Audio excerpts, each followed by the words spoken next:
Hello, I'm Isaac Hayes III, founder and CEO of Fanbase, and I'm here with a very important message. We are at a turning point in the Black community where we must have equity in the apps we use that scale to billions of dollars.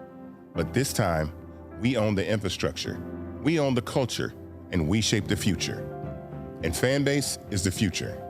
Fanbase combines the free functionality of Instagram, TikTok, and YouTube into an all-in-one platform built for the evolution of social media and monetization. With over 1.4 million users, that's real proof that we are shifting the conversation of tech ownership and equity for creators. So right now, I want you to go to startengine.com/fanbase and invest today. The minimum to invest is $399. That gets you 60 shares of stock in Fanbase at $665 a share. This marks a turning point in Black ownership of social media. If we don't take this opportunity to own social media right now, we will always be customers to our own creations. And that can't go on. So once again, go to startengine.com/fanbase and invest today. We must own the platforms where our voices live, our stories matter, and where our culture drives the world. Thank you. Folks, Black Star Network is here. Hold no punches. I'm real revolutionary right now. Black power. Support this man, Black media. He makes sure that our stories are told. Thank you for being the voice of Black America, Roland. Stay Black. I love y'all. All momentum we have now, we have to keep this going. The video looks phenomenal. See, this difference between Black Star Network and Black-owned media and something like CNN. You can't be Black-owned media and be scared. It's time to be smart. Bring your eyeballs home. You dig?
Hey, folks, today is Tuesday, September 16th, 2025, coming up on Roland Martin Unfiltered, streaming live on the Black Star Network. I am here in Rhode Island for the Jeffrey Osborne Celebrity Golf Classic.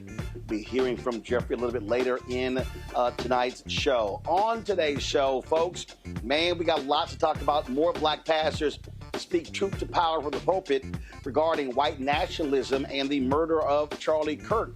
We'll show you Reverend Dr. Frederick Douglass Haynes III, Bishop William Barber, and others. Also on today's show, explosive testimony on Capitol Hill as FBI Director Kash Patel, who's grossly unqualified, goes at it with Senator Cory Booker as well as Senator Adam Schiff. Folks, it was absolutely bonkers. We have a video for you as well. Plus, hangings. Two people found hung in Mississippi. One of them, a Delta State University student. What the hell is going on? We'll have that story for you as well. Also, we got lots to talk about on the issue of Donald Trump signing a memo sending the National Guard to Memphis. Plus, in tonight's Black Star Network Marketplace segment, we'll highlight fashion with a purpose. So lots to break down. And what happens when Chris Tucker and Johnny Gill finish playing a round of golf and then just decide to swing by the sound check here at the Jeffrey Osborne Celebrity Golf Classic? Y'all, wait till I show you these two fools in action with the duet of my. It's time to bring the funk on Roland Martin Unfiltered on the Black Star Network. Let's go. He's got it. Whatever the miss, he's on it. Whatever it is, he's got the scoop, the fact, the find. And when it breaks, he's right on time and it's rolling. Best believe he's knowing. Putting it down from sports to news to politics. With entertainment just for kicks, he's rolling. It's on go, y'all. It's Roland Martin, rolling with Roland now. He's funky, he's fresh, he's real, the best, you know he's Roland Martin now.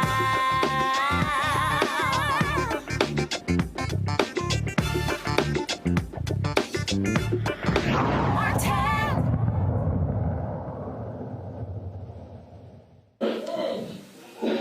folks, it's a live look at the Quidnesset Country Club here in North Kingstown, Rhode Island. This is where the Jeffrey Osborne Celebrity Golf Classic took place today. We've been here for the last couple of days, and so it's been fantastic. We're going to be hearing from Jeffrey himself, J.O., a little bit later, Chris Tucker, Johnny Gill as well. And wait till I show y'all these two fools. After we played a practice round yesterday, we decided the band was playing. You can actually hear them right now. And Johnny and Chris, we all came in as we were doing sound check, and they were actually playing My.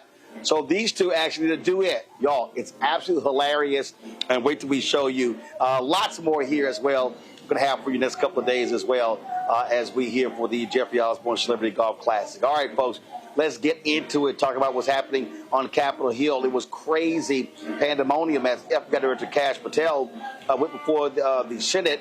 And, man, he got into it with everybody, whether it was Senator Adam Schiff, but he really got into it with Senator Cory Booker. Man, it was battle royale. Check out what happened. Give your statement now.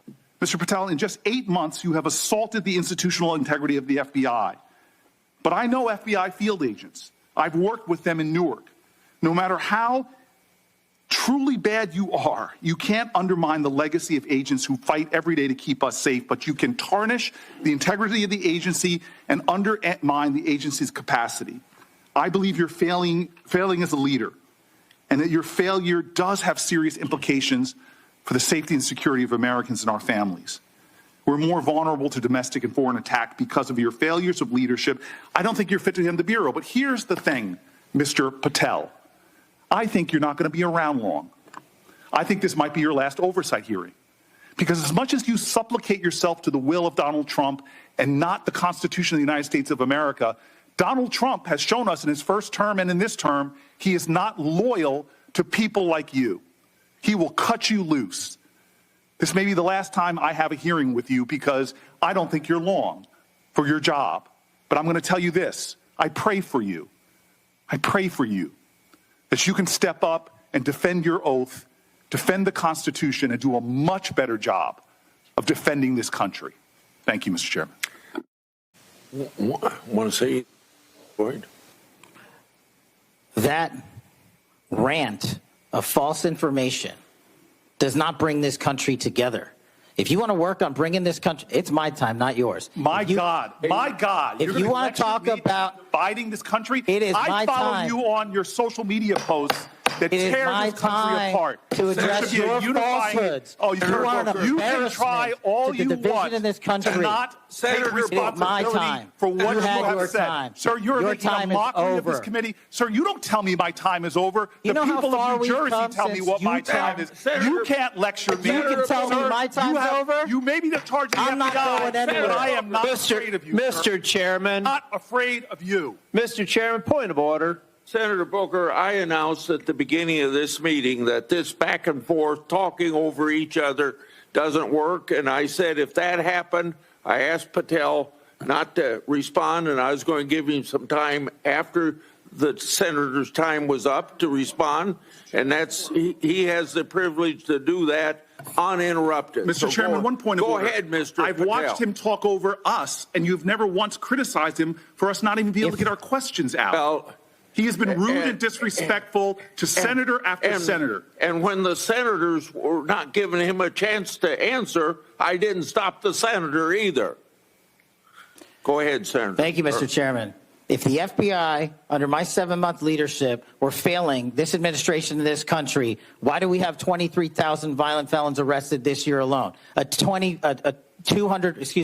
double increase from that time last year. Why is it that we have seized 6,000 weapons? Why have we found 1,500 child predators and arrested them? Why have we 300 human traffickers in jail? Why have we found and identified 4,700 children? Why have we seized 1,600 kilograms of fentanyl, enough to kill a third of the American public, a 25% increase alone from last year? 88,000 kilograms of cocaine seized, 700 kilograms of meth seized, and that's just on our criminal operations in summer heat? How is it possible that we're taking 8 kilograms off the streets of the cities in New Jersey and preventing the deaths of 607,000 people this year alone? A failure of the FBI and my leadership. How is it that we have counterintelligence arrests already this year exceeding the numbers from the entirety of last year? 33% increase in PRC, 83% in Russia, 60% in the CI space as it relates to Iran, and we haven't even talked about CT, the southern border, the northern border. Well, not only Senator Cory Booker, he got into it with Senator Adam Schiff as well, calling him a coward. It was a whole bunch of back and forth going on. Kash Patel, you got some reports saying that Republicans are not happy at all with his performance in the wake of the murder of Charlie Kirk. Let's get into it with our panel. Joining us tonight, Dr. Mustafa Santiago Ali, former senior advisor for environmental justice at the EPA of D.C. Dr. Larry J. Walker, associate professor, University of Central Florida, out of Orlando. Glad to have both of y'all here.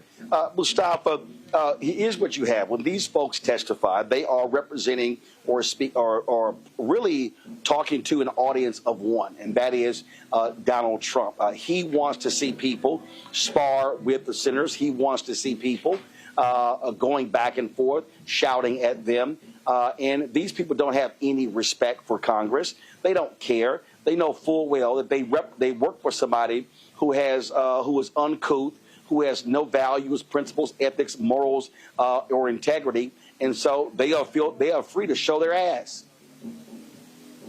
They are, and it's a shame that is the paradigm that we're operating from, because the three branches of government need to be able to work together. They need to be able to respect each other. They may not always agree, but that's the way our democracy is supposed to operate.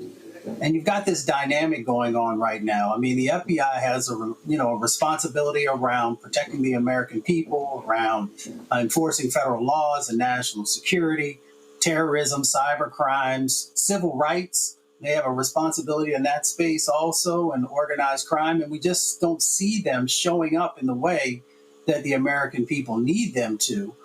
So we've got this dynamic right now where instead of folks actually doing the difficult work, and they do difficult work when it's done properly, we've just got, these folks who unfortunately just want to, play and not be serious about the particular sets of needs that are going on across our country. And unfortunately, the message comes from the top. So you're going to see secretaries, you're going to see administrators, you're going to see these other leaders in these federal agencies, whether on the enforcement side or on the civil side, who unfortunately just don't show up in a way that represents the offices that they come from. I talked about the back and forth with Senator Adam Schiff, so let's roll that. Want the American people to believe that? Do you think they're stupid? No. I think the American people believe the truth, that I'm not in the weeds on the everyday movements of inmates. Not in the weeds? What I am doing is protecting this country, providing historic reform, and combating the weaponization of intelligence by the likes of you. And we have countlessly proven you to be a liar in Russiagate, in January 6th. You are the biggest fraud to ever sit in the United States Senate. You are a disgrace to this institution and an utter coward. I'm not surprised.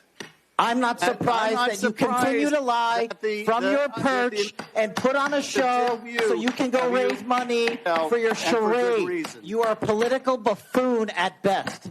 Well, you can take an internet troll. Take it to the bank that the FBI is protecting this country and the state and citizens of California. We are bringing historic reform. Point of order. But all you care about is a child sex predator that was prosecuted by a prior administration, and the Obama Justice Department and the Biden Justice Department did squat. And what did President Trump do? Bring new charges courageously. And what have we done? Chairman, you said I'm the most transparent FBI director in history. 33,000 pages of information to you. I challenge you to say anything credibly to the truth.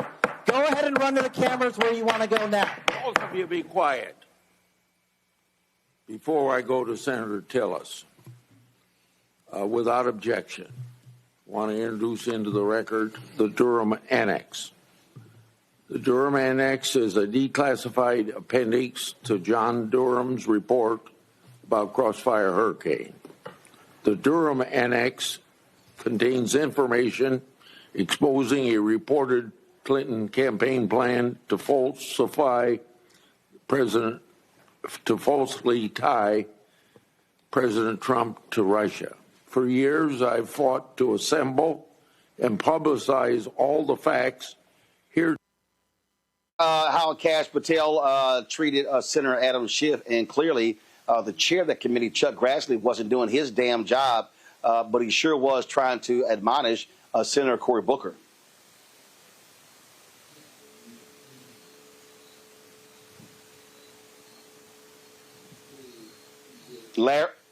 Larry? You know, Roland, I've never seen anything. Can you hear me? Yeah. Yep, we got you. Like this. I've never seen anything like this in my career watching, hearings on the House and Senate side. This is like, reality TV, and not in a good way. And listen, I've never heard anyone testifying, speak to a U.S. senator like that. And Roland, for folks watching, Senator Schiff is only one of 100. So the fact that he had the audacity to speak to him, like use the kind of terminology he used in an open hearing, and like I said, it's not like anything I've seen. And the other thing, Roland, for like people who are watching, there was a lot of misinformation coming out of his mouth about all these statistics. He said something about saving over 600,000 lives in New Jersey. I'm not sure how the administration comes up with these stats. As anyone could tell you knows anything about simple math, it just does not add up. So in addition to that, some of the other numbers he put out there relates to the border things. Those, I don't know if that's Homeland Security numbers, if there's numbers from the FBI. There's no clarification about where those numbers came from. So it's like I said, it was a lot of information. Certainly, like I said, like a lot of bad reality television. And, as Senator Booker said, Patel may not last very long, considering we know how the Trump administration likes to get rid of people we think aren't fighting hard enough sometimes. Well, again, it goes to show you what kind of person we have leading the FBI, and it goes to show you the kind of idiot that actually appointed him to lead the FBI. All right, folks, got to go to break. We come back. More on Roland Martin Unfiltered, including we got some HBCU news. You've got a couple of hangings of folks falling hung in Mississippi, including an HBCU student. We'll also show you more black pastors speaking from the pulpit regarding the murder of Charlie Kirk and the rise in white Christian nationalism. Folks, you're watching Roland Martin Unfiltered right here on the Black Star Network, coming to you live from gorgeous Rhode Island. Back in a moment.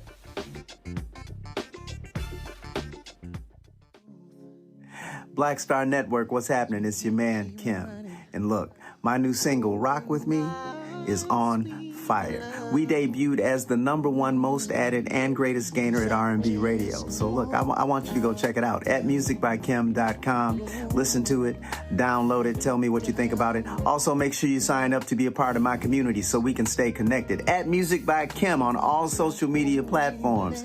Thank you for rocking with me. And keep love on the one. 'Cause I want you to rock with me. We live in a strange world till the darkness falls forever. Baby, let's be the dawn. When it feels like it's taking me over, you're making me stronger, my sweet love. What's up, everybody? It's your girl, Latasha from the A. And you're watching Roland Martin Unfiltered.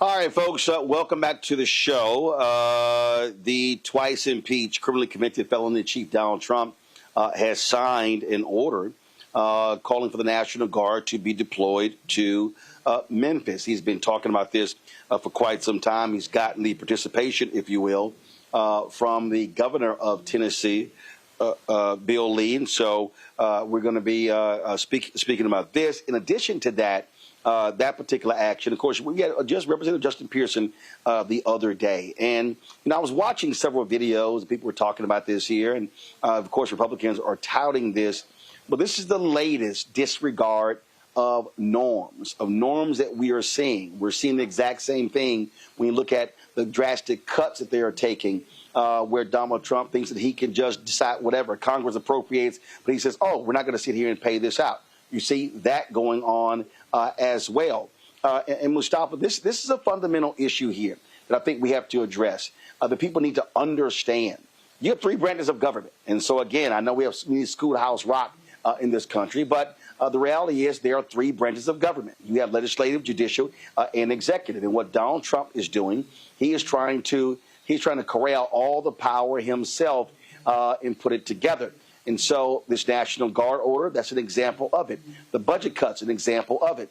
The firing of workers. He tried to fire Lisa Cook. An appeals court said, sorry, you can't do that. Now they're trying to appeal that to the Supreme Court. And so there's so many examples where these folks literally are trying to do whatever they want. Then you got people like Senator John Fetterman who says, oh, no, this is not being an autocrat. This is a result of elections. And I'm like, dude, I mean, look, if you want to be a Republican, just go ahead and be one. But it's crazy. And people need to understand that if they're trying to usurp the authority on the federal level, from legislative and judicial, listen, they're saying the same thing on the state level. So they're going to be going into cities trying to do whatever they want to do because you've got a thug sitting in the Oval Office. Yeah, I mean, we're just in this crazy moment right now, right? So they continue to create trauma every place that they go, every set of action that they do. And folks are supposed to just take it. They also continue to try and dismantle not just the norms, but the way that government is supposed to actually operate. Now, Congress, of course, is not doing their job. They have the ability to actually stop a lot of this foolishness, and they also have a responsibility around the budget and how dollars flow. And that's the interesting thing is because, over these past administrations, we'll always hear about being financially astute and making sure that we're utilizing those dollars in the proper way and make sure there are balances that are inside of how that moves. But when you look at the amount of money that's actually being utilized in this moment, taxpayer dollars, we got $120 million so far that was dedicated to the National Guard in Los Angeles. And then when you look at D.C., it's $134 million, and the numbers continue to climb. So how much more are we going to spend of taxpayer dollars in Memphis and a number of these other locations that are part of his executive orders and moving the National Guard into these spaces? The other part of the equation is that, the National Guard usually does a couple of things. If there's significant civil unrest, they get engaged, or these natural disasters. We know we're in the middle of hurricane season. We know we've got wildfires going on. We've got all these different types of things where tax dollars and the members of the Guard are needed. But instead, we've got them all over the country, standing around on corners, picking up trash, and being a part of this false narrative. And I don't fault the men and women who are part of the National Guard. But we all know that even in Memphis, that crime has been going down. So you could better utilize the dollars by actually, investing in those strategies that people have put in place on the local level to actually address what's going on. But that would mean that you have to actually honor the leadership that's happening in the cities and in those counties. So we've just got this dynamic going on, and people should actually be speaking out. These are your tax dollars that they are utilizing, and they're getting very little result. Most people have a cost-benefit analysis who come out of business, and he got a whole bunch of supposed business people in his administration, but it just doesn't add up for the amount of money that's going in and what they're getting on the backside. So, we got to raise our voices, and we got to hold people accountable. Here's a perfect example. I've talked about just this. I can do whatever I want to do. Okay. So the Trump folks announced they're going to be redirecting some $500 million to HBCUs. Last week, they announced they were cutting or just refusing to distribute $350 million to majority institutions with significant minority student population. And the Trump people say, oh, this is unconstitutional. Now, here's the problem with this, Larry. They don't get to just decide what's unconstitutional. The judicial branch decides what's unconstitutional. And so I would hope that, now look, that's great that they're trying to, first of all, they're trying to cover their asses by sending the money to HBCUs as well as tribal colleges. But the reality is, listen, you just can't declare what's unconstitutional yourself. That's judicial, and that's what they're doing. They are deciding on their own what they consider to be constitutional and unconstitutional. And I frankly hope that one of these institutions who gets screwed by cutting of these grants sues them, because Congress clearly didn't think it was unconstitutional when they allocated the money. You know, Roland, it is really troubling to see what Congress has not done in terms of, when you talked about three branches of government, the framers of the Constitution, the way to design it. It has to be a perfect balance. And if members of Congress refuse to do their job, they're responsible for allocating money and control the purse strings. But as it relates to the president using the resources in any way possible, you talked about the funding he cut from minority serving institutions, and then a couple of days later say, I'm going to give it HBCUs. You can do both. You know, HBCUs and other MSIs have had, extraordinary support over the last several decades. So you can dramatically increase funding for all those institutions. You don't have to cut one, rob Peter to pay Paul. That's not how this works. In addition to that, as Mustafa highlighted, the administration is spending an enormous amount of money as it relates to the National Guard. And one of the things I don't think we're talking about enough as it relates to National Guardsmen, Roland, is that these individuals have jobs. They have families, they're caretakers, and some of them are in school full-time and part-time. And so essentially what's happening is they have to drop everything. They're, in D.C., and then we're talking about Memphis and who knows what other states and cities and locales. And it's disrupting their lives and disrupting the lives of their families. But also, once again, we know as it relates to crime in any jurisdiction throughout the United States, whether it's urban, rural, or suburban, you solve crime by focusing on mental health resources, education, job programs, and making sure young people have an outlet in the evenings and weekends. And we're not seeing it from the administration. In other ways, this is not going to work. It's just going to cause more disruption and eventually cause violence in these communities. Absolutely. But again, when you have somebody who does what he does and who thinks that he can do whatever he wants to do, that's what you're seeing. Let's talk about what's happening in Congress. Republicans are daring Democrats to block a stopgap funding bill that will keep the government running. If they don't, the government will actually shut down by October 1st. Now, the bill would fund agencies at current levels with a few exceptions, including an additional $88 million to enhance security for lawmakers, members of the Supreme Court, in the executive branch. House Democratic leader Hakeem Jeffries said that the House Republican-only spending bill does not address the needs of the American people and does nothing to prevent the impending health care crisis. He emphasized that Democrats will continue to oppose Republicans' unprecedented attack on the health care of the American people. Their health, House and Senate Democrats have been very clear that we will support a bipartisan spending agreement that meets the needs of the American people in terms of their health, public safety, and economic well-being, meaning legislation that makes life better for everyday Americans as opposed to continuing to make life more expensive for the American people. House Democrats have been clear that we will not support a partisan Republican spending bill that continues to gut the health care of the American people. That's not a clean continuing resolution. It's a dirty spending bill, and one that is unacceptable.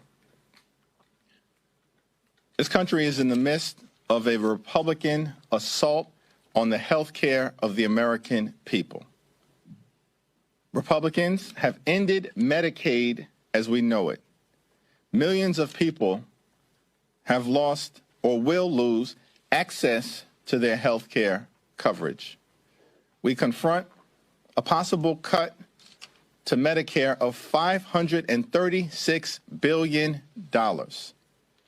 all across the country as a result of the Republican assault on health care. Hospitals, nursing homes, and community-based health clinics are closing. Millions of Americans face the likelihood of dramatic increases in their health care premiums, co-pays, and deductibles. Republicans have launched an unprecedented assault on medical research, including research for children with cancer. In addition to attacks on the Centers for Disease Control, vaccine availability, and the public health infrastructure that has existed in the United States of America in order to keep the American people safe and healthy.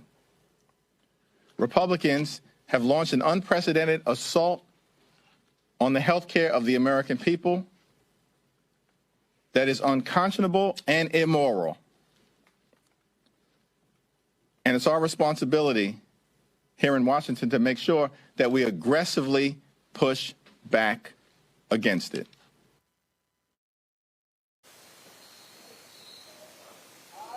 Well, here's the deal. If they are not going to cede to what Democrats want to do, Larry, then what should happen is Democrats should say, fine, y'all pass it on your own, and we're not going to help you. I just believe that if you're going to be Democrats, you got to be the opposition party. You have to be the opposition party, which means you oppose, period. And Roland, the troubling thing, and Minority Leader Jeffries talked about this. There's a healthcare cliff coming over the next year and a half. Americans are not prepared for. We know there's a lot of conversation with the CRs related to ACA subsidies. But the other thing is, when we're looking at what's happening at HHS with, Secretary Kennedy as it relates to immunizations, vaccine issues, and all this stuff is going to come to a head over the next year and a half. Folks won't have access to physicians. They won't be able to get the treatment they need. If they want to get vaccines, they may not be able to afford it. And then we find ourselves in another situation. We get hit with another, disease, a virus, a pandemic, like we just saw a couple of years ago. We're going to be in very serious trouble because they've dismantled the healthcare system. And Roland, we're seeing inflation is going up over the last couple months. And we're only 8 months into this administration. Over the next couple months and several years, inflation based on tariffs and some of the other issues that we're dealing with, unemployment is going to continue to skyrocket. And so folks are talking about that, things are fine from the Republican side. But the reality is a lot of Americans will see food go up, food prices go up. And then we're going to see a lot of more of troubling issues over the next couple months. And if we don't do something right now, particularly the Democrats, and staying steadfast against this and saying no, and if you would pass the bill on your own, you have the numbers, then once again, you're just pretty much rubber stamping anything they want to do. And once again, these healthcare issues are monumental and going to cause serious problems in the United States. And we also know what they're doing, Mustafa. They are wrecking the environment. They really don't care about any of that. And so Democrats, again, have to, at the end of the day, on the House side, all you can do is oppose. And my deal will be very clear. I'm not helping you do a damn thing. You know what? I agree with you. And I once through a number of government shutdowns over the years. This government is broken, and maybe we need a reset because when we take a look at, as you mentioned, on the environmental side of the equation, they're saying it's okay for the American people and especially vulnerable communities to breathe dirtier air and drink dirtier water. So you don't have to just think about Flint or Jackson. You'll be seeing these types of things happening across the country. The government is broken because our energy crisis that is currently going on, because people are paying more and more to be able to cool their homes or to keep the lights on. And it is because of the neglect there in Congress and, of course, coming from the White House of folks not really being serious about what needs to happen in that space. Larry talked also about health care. I see clinic after clinic, especially rural clinics, that continue to shut down. I have conversations with both black farmers and white farmers who are struggling and are losing their farms. So the government, once again, continues to fail. We can look across the board. You go into the grocery store and these prices are just becoming mind-blowing. And once again, it is because the government continues to fail and is not serious. And they're getting, of course, the message from the White House that these are not priority issues when it comes to actually doing the work, not standing in front of a camera and talking about it, but actually getting behind closed doors and making sure that the legislation that is necessary is being introduced and then pushed through so that a president could actually sign it. But they're not worried about everyday people.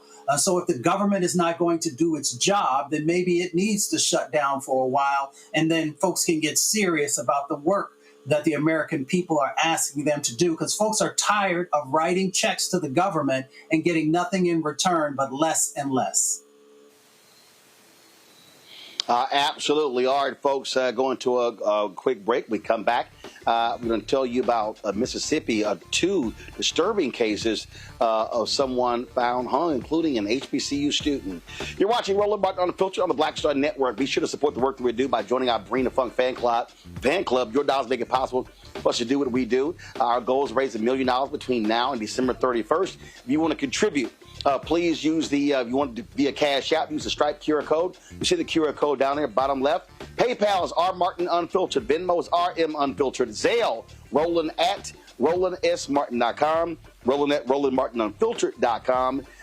Checks and money orders make it payable to Roland Martin Unfiltered. P.O. Box 57196, Washington, D.C. 2003 7-0196. Back in a moment. This week on The Other Side of Change. Hurricane Katrina, 20 years later. Cannot believe that it's been more than 20 years since we saw Black people and Black communities across New Orleans and the South being failed by our government. But it's a harrowing lesson. We're going to unpack how race and class intersect in ways and how we need to talk about this government doing more for our communities. Again, you're watching The Other Side of Change only on Black Star Network. Hello, I'm Isaac Hayes III, founder and CEO of Fanbase, and I'm here with a very important message.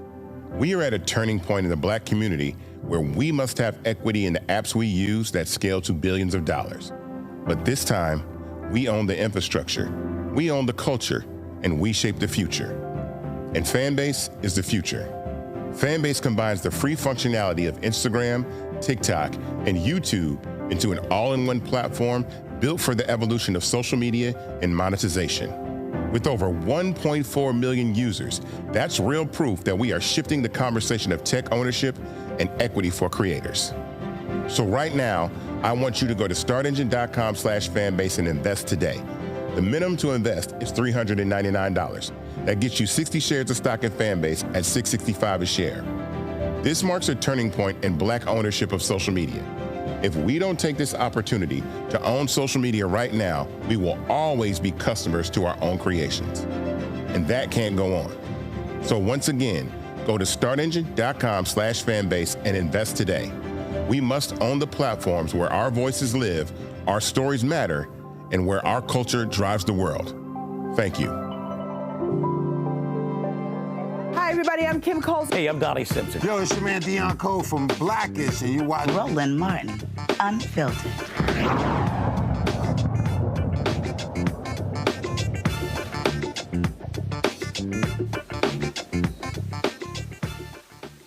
Oh, it's quite a disturbing story out of Mississippi where 2 people have been found hung.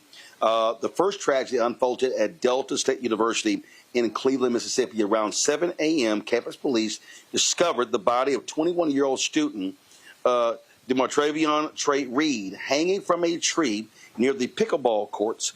A few hours later in Vicksburg, authorities found 36-year-old Cory Zucadis, who was homeless, dead in a wooded area near the Ameristar Casino.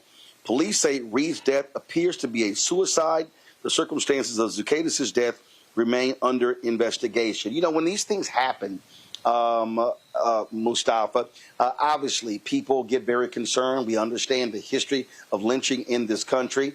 We also understand that a lot of people are concerned that it's often, very quick of local authorities to rush to that particular issue.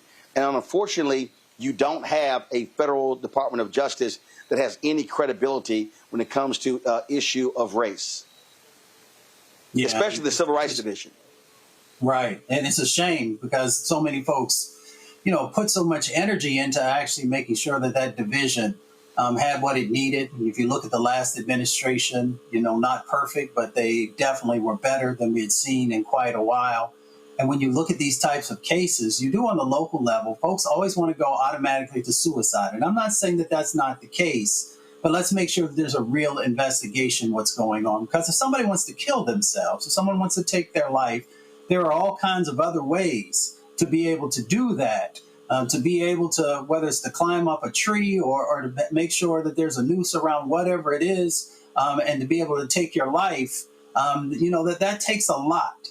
So we need to be very clear about that. We need to also understand that when we're talking about lynching, the thousands and thousands and thousands of Black lives, the confirmed ones that were killed through lynching, we know the history that exists there. And we also understand that Mississippi was #1 in those confirmed lynchings. So Billie Holiday, when she sang Strange Fruit, there was a reason why she brought that song forward and why, it was her #1 song, because it actually touched people at their core.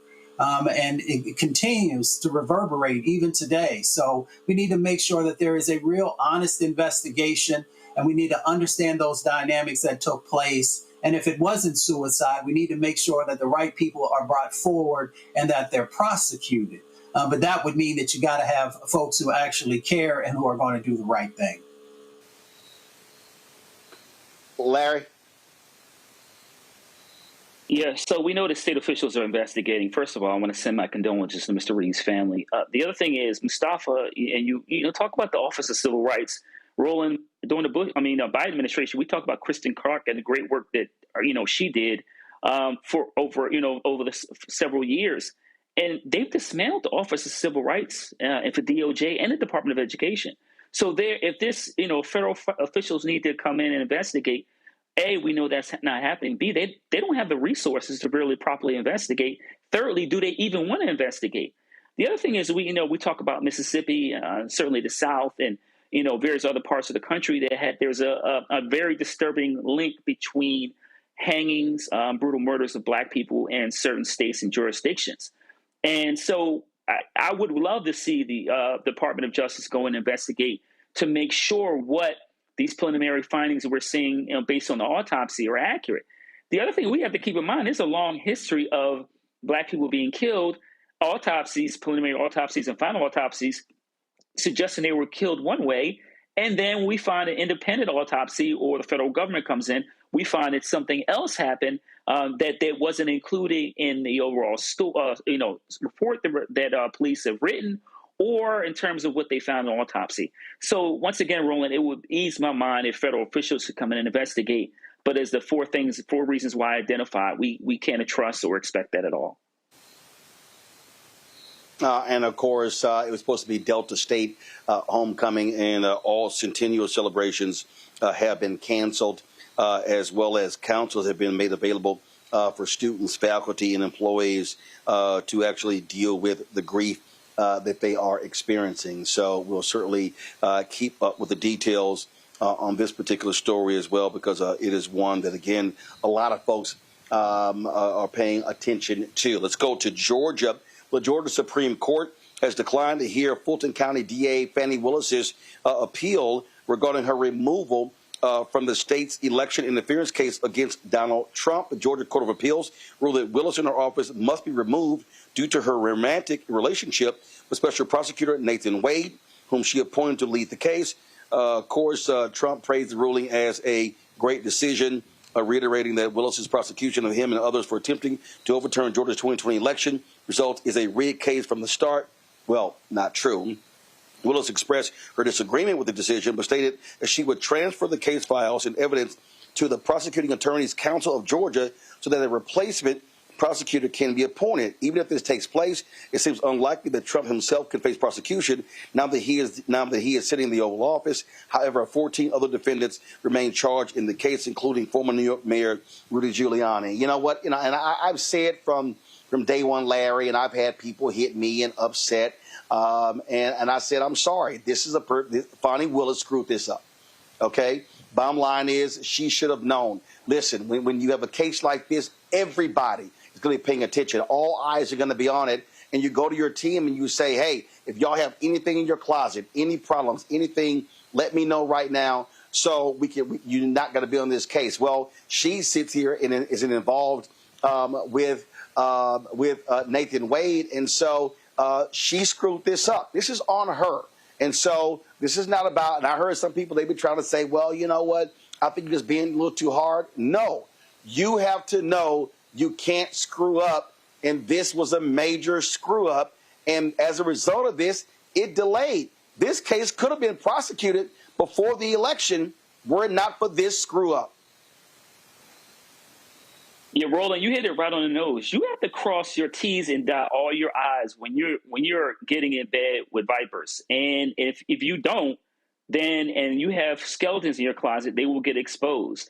And this is because the problem is the Roland, this hasn't really become about what really is in terms of trying to steal as many votes as possible, overturn the election.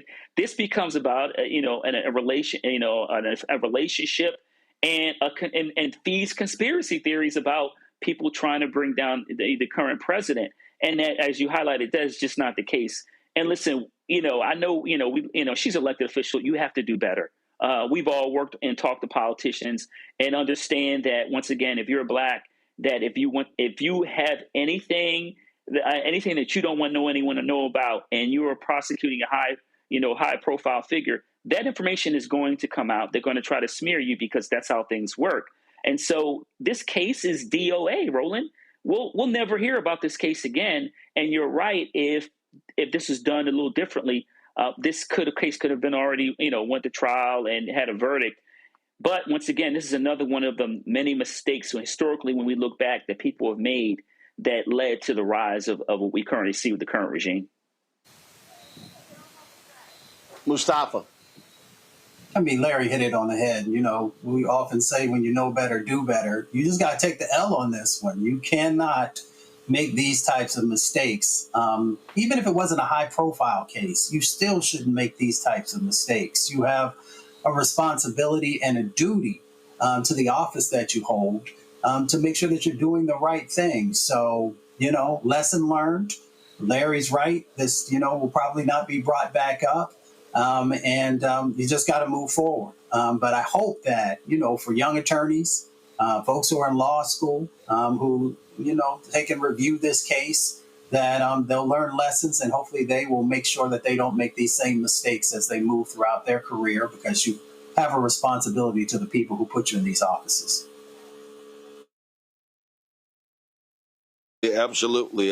So one of the things that I'm also paying attention to and looking at, and there are a number of stories that, of course, we're dealing with, and one of the things that jumps out at me, and we're going to deal with this whole issue of Christian nationalism in the second hour, and Black pastors talking about speaking about Charlie Kirk from the pulpit. But one thing that really I find to be interesting here is that the doxing and the targeting of people who are critics. And you've got folks who are now saying, Turning Point USA is going to be suing people who have made light of it. But first of all, you can't sue someone for defamation, because the law is clear, Larry. When a person has passed away, you can't defame them. But what the real issue here, though, is threatening people and trying to silence them, while they're also trying to say that Charlie Kirk was about the First Amendment. And so it's really interesting as I'm seeing this, because, again, so this a couple of posts just came out about this very issue that really jumped out at me. And I was just kind of like, you're putting people's information out and telling people to call the employer. I mean, literally, Larry, yesterday, J.D. Vance even said to people, call someone's employee if you disagree with what they tweeted. That's crazy. So, I love, as a researcher, I love looking at U.S. history. And Roland, this is modern day McCarthyism. All we see at the hearings today, some of the other hearings, the red lists, of individuals that, couldn't, not only in terms of travel outside the United States, that's a whole nother conversation, but essentially were blacklisted from jobs, opportunities, actors, actresses, et cetera. We can go on. So the other thing that's troubling about all this is that we when I mention McCarthyism is we don't seem to learn from our past mistakes. We repeat them over and over again, and that's what we're seeing right now. So it's interesting enough, people talk about, certain political affiliations, that that freedom of speech is critically important, particularly when it was hate speech. Now you can't even re-quote what someone says without it being a problem. And that is not democracy, and it's not protecting the right to free speech. So either you believe in the ability for people to express themselves fairly without threatening people, or you don't. You can't have it both ways. And so when we talk about the rise of authoritarianism, limiting individuals' democratic rights, that includes, people making sure they're pressuring individuals not to say anything about anybody. And regardless if you agree, if you don't, or agree if you don't. Let's also highlight, Roland, for years that Black people have continuously watched people say racist things, and we've been told that we just kind of have to accept it. It's connected to the freedom of speech. But if we offer a simple critique, like I said, repeating someone's words, then we find ourselves in front of a firing squad, and that is not democracy. We'll talk more about that in our second hour. Coming up next, we're going to discuss the deployment of the National Guard to Memphis in our second hour. We'll talk about white Christian nationalism. Also hear from Black pastors speaking from the pulpit regarding Charlie Kirk and white Christian nationalism. Our marketplace segment will have that. Plus, we'll show you Chris Tucker and Johnny Gill doing a duet of My here at the Jeffrey Osborne Celebrity Golf Classic in Rhode Island. And we'll hear from Jeffrey Osborne himself. A packed second hour. You don't want to miss it right here. Roland Martin Unfiltered on the Black Star Network. Now streaming on the Black Star Network. I have name recognition, but I tour more than any rapper. And it's a lot of overseas stuff. And it's like I'm going all over I've been to 80 countries in my lifetime. And sometimes I'll do interviews with people, and they be like, "So, what you been doing?" Like, what you been doing? You know what I'm saying? Like, I just came back from Belgium and Brazil and South Africa. What you been doing? Right.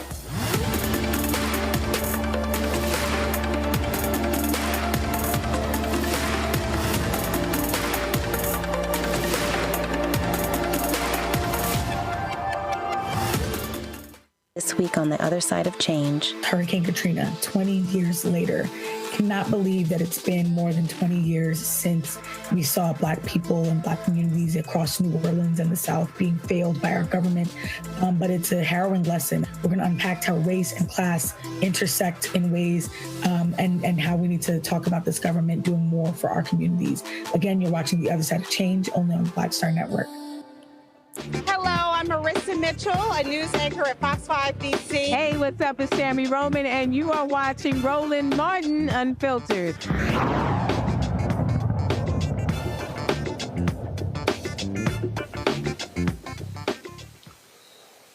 Folks, Donald Trump is deploying the National Guard to Memphis over the objections of people there in Memphis. Texas Tennessee Governor Bill Lee gave his approval of that, angering folks in Memphis. This is just one of the crazy things that you have now, flanked by white folks with no representatives from Memphis. The twice impeached, criminally convicted felon-in-chief, Donald Khan Trump, signed the memorandum to deploy U.S. National Guard troops into Tennessee to, he says, restore law and order. The decision comes a month after he did the same thing in Washington, D.C. Here's this idiot talking. At the request of Governor Bill Lee of Tennessee, who's standing with us, as you know, I'm signing a presidential memorandum to establish the Memphis Safe Task Force, and it's very important because of the crime that's going on, not only in Memphis, in many cities, and we're going to take care of all of them, step by step, just like we did in D.C. We have virtually no crime in D.C. right now. In 2024, Memphis had the highest violent crime rate, the highest property crime rate, and the third highest murder rate of any city in the nation. Other than that, they're doing quite well, thank you. A person is 4 times more likely to be murdered in Memphis, Tennessee today than in Mexico City. It's been, and you know Mexico City is not a cakewalk. It's been overrun with carjackings, robberies, shootings, and killings. There were 249 murders, 429 rapes, 5,616 burglaries, and 12,522 violent assaults in just the last little while in 2024 and in pieces of 2025, where it's actually gotten worse until recently when we sent the FBI down to see what the hell is going on. Folks, joining me right now is Antonio Parkinson, Tennessee State Representative, representing Memphis, and also Memphis City Council member J.B. Smiley Jr. Glad to have both of you here. I'll start with you, Representative Parkinson. So does the governor just go, what the hell? I don't have to talk to anybody from Memphis. I don't have to inform them. I just can do whatever I want. Pretty much, and the difference between Memphis and Chicago or Illinois rather, and California is that we have a Republican governor, and that Republican governor is in lockstep with President Trump, and President Trump saw a way to get this thing moving, or I call it a surge, get this surge moving in Memphis, because there's no resistance from the governor of the state of Tennessee.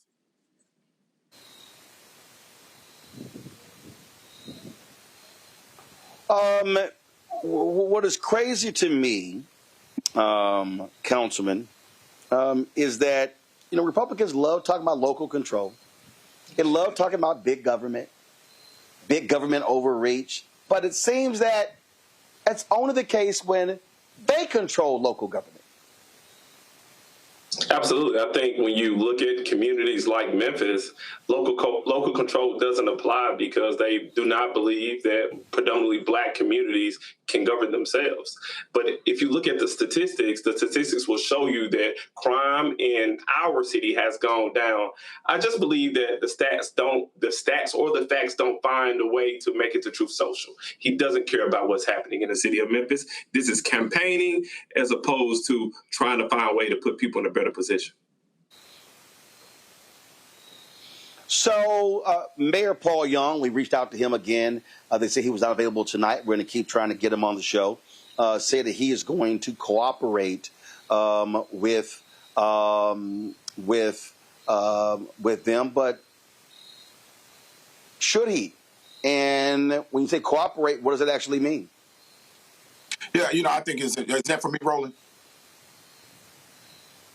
Yeah, go ahead. Okay. I think it's important that there is a line of communication that is open and, between the mayor and the governor. When you think about all of the resources that they are sending, it is every department under the president's purview, every department under the governor's purview, and then there's the national guard. And so you're looking at a really, really large contingency of individuals that are coming into the city. Now, the mayor could choose the lane of, not having any communication with them and not being at the table with them, and that leads whatever it is that they want. Or he can choose the lane to, keep a line of communication, going with the governor so that he can have some input, in, what they do and how they do it and how these resources are positioned. Roland, if I may, I just take a completely different position. I don't believe that we should be necessarily attempting to cooperate with an administration who does not cooperate with us. If you look at the press conference that the gentleman who occupies the White House had, there was no one from the community of Memphis. There was no one who looked like us. Matter of fact, I just got through knocking doors in the city of Memphis today. What the people of Memphis want us to do, they want us to have backbone. It's time for our leaders to stop trying to go to places that don't want us. It's time for us to stand up for the people who elected us. They want us to fight back, and this council is poised and ready to fight back. Stay tuned. So, so state rep, here's the question. Okay, since the governor all of a sudden now cares about Memphis, are y'all preparing to put before him a massive request? Say, no, wait a minute. So, and to be honest, what I would do is I would say, all right, this is what the National Guard costs in D.C., and so this is what the National Guard is going to cost in Memphis. We want to see that amount of money come back to Memphis when it comes to crime prevention and the things necessary to also reduce crime. And then let's see what he then says. You know, it's interesting. So let me make sure we're clear on this. I am not the mayor's spokesperson. However, these conversations, that exactly what you're saying, as a matter of fact, Roland, are conversations that are taking place. But those conversations cannot take place if there is no line of communication. One of the things that we have to think about, right? There's an opportunity here for the mayor to get an inventory of the individuals that they are sending to Memphis, such as those specialties that these National Guard members hold, right? Those specialties can be used in the places where there are shortcomings in the city of Memphis. Give you an example. Military police officers. I'm prior military. The military police officers on the base guarded the gates. We are short when it comes to individuals working in our jails. And some of the things that are taking place in our jails is because they're short-staffed, right? There's an opportunity there. Administrative positions. If there are administrative positions being sent to Memphis, they can use those administrative positions in the police department where there are shortcomings. Free up officers to be out there on the streets to help. You know, so there's opportunity here. And nobody said, let me be clear about this. Nobody said, hey, we want the National Guard sent to Memphis. Neither the mayor said that, nor anybody else that I know that's in the East. However, if it is outside of your purview, your power, and the governor has by law the power to do that, then it is better to have someone at the table and so you can protect your people as much as possible than not. It just makes logical sense. Well, I absolutely agree with that. But Councilman, what I'm saying is anyone in Memphis responding to the governor by saying, okay, you have made the decision to do this. Here is our request. If you say you care about crime, here's our $300, $400, $500 million crime prevention plan. Is that happening? Well, I just think it's, dishonest to tell people we're at the table. We are not at the table. We were in this situation last year when we talked about how to reduce crime in the city of Memphis. The people of Memphis said they want gun reform. The city council had to fight the state to put a gun referendum on the ballot. And when we attempted to do that, guess what the state told us? They told us they're going to take money from us. They're not concerned with providing resources. They're concerned with theatrics. They're concerned with the gun lobby. They're not concerned with the lives of the people of Memphis. And yes, we've consistently asked the state for more resources. But guess what happens? They give us the bare minimum because they do not care about the people of 901. So the people of 901 have to stand up for themselves. Okay. All right. So now I'm confused. I need to be clear here. Is Memphis at the table or not? And if Memphis is at the table, according to you, State Rep, who's at the table? The mayor of Memphis has an open line of communication with the governor of the state of Tennessee. Gotcha. So, but here's my question, though. That's the mayor. But you're a state rep. You've got council members. They also have constituents. And so are other elected officials in Memphis, are they also saying to the governor, you need to be meeting with us. You need to be meeting with our constituents, as opposed to only the mayor? You know, there are many people that have lines of communication with the governor, not just myself, but Leader Karen Camper, Senator Ramesh Akbari. There are many of us that have lines of communication with the governor. It's not just the mayor. I got it. Okay, I got it. Yes. Okay, I got it. Yes. So there are lines, but here's what I still need to know. If there are lines of communication, who is presenting the governor with a comprehensive multi-million-dollar plan, and how much is that? Is that being done? Because if the governor is saying, oh, I care about crime, we all know policing is not how you solve crime. You solve crime with crime prevention, with resources, with jobs, with housing. And so what I'm asking is has that plan been presented, and how much is it, and who's driving it? That's what I want to know. Is that a question for me? Because I'm answering. several members. Yeah, I want to put it to you, state rep, then the council member.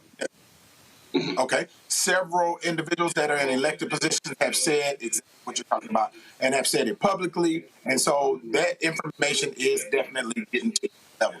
The mayor has said it also. I have said it also. And there are other individuals that are saying the same thing. So, yes, to your question. What I think is happening. So, Councilman, how much? Go ahead. Happening is we're confusing a line of communication with someone actually taking heed to what we're saying as a people. I can call someone every single day, doesn't mean they're going to hear me. Our question as a community is, if we present this robust plan that says, hey, we need investment in education, we need investment in infrastructure. Matter of fact, we need more jobs so that we can lift people up out of poverty, good paying jobs. No one is sending more resources to our community.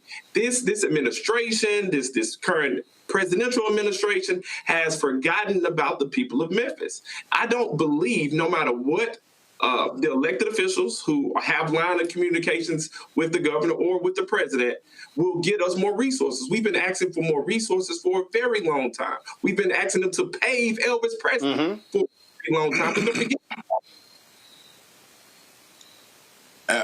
Questions from my panelists. Mustafa, you first.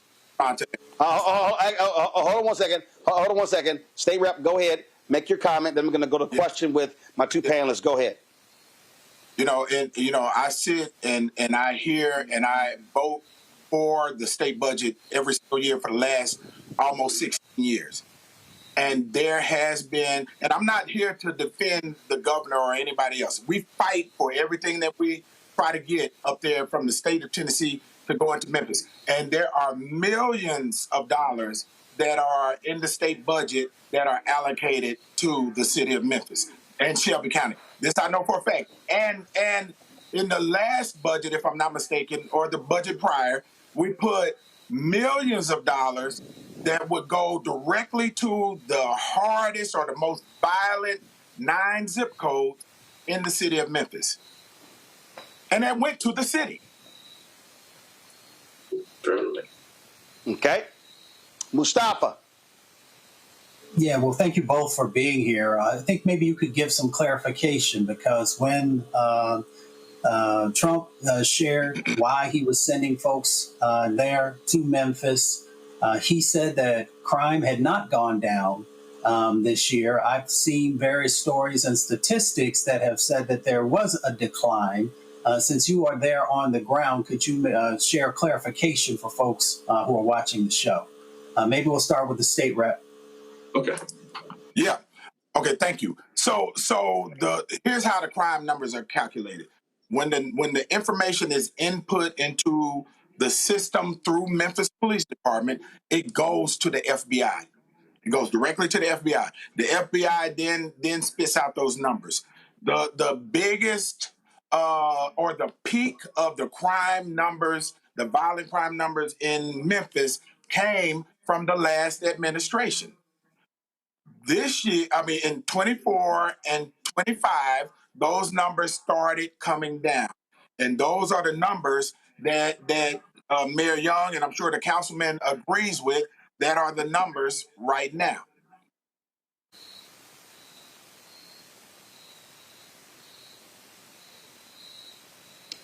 Larry.